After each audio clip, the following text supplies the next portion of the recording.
পাঞ্জাব, করাচি থেকে মুম্বাই, এবার ঢাকা। উপমহাদেশের পপ ঘরানার গান যারা শুনে থাকেন তারা আতিফ আসলামকে চেনেন না হতেই পারে না, যেমন ছায়াছবির প্লেব্যাকে তেমনই মঞ্চমাতাতে।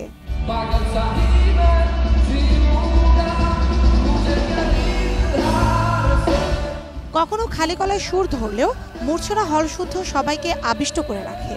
আর যন্ত্রীদের নিয়ে যখন এমনভাবে নিজেকে মেলে ধরলেন তখন মন্ত্রমুগ্ধ না হয়ে উপায় আছে? প্রথম অ্যালবাম জালপরি ছাড়াও সঙ্গীত প্রিয়দের মাত করেন ভিগি ইয়াদেন মাহিবের মতো অ্যালবামের বেশ কিছু জনপ্রিয় গান দিয়ে। Rhythm for all with Atif Aslam night শিরোনামে কনসার্টের পুরো মাত্রা যোগ হয় উপস্থাপক দেবাশিস বিশ্বাস ও আমরিনের অনন্যতায়।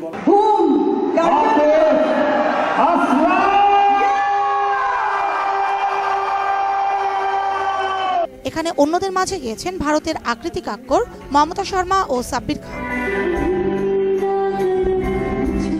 ফারজানা শ্রাবন্ত, একুশে টেলিভিশন, ঢাকা।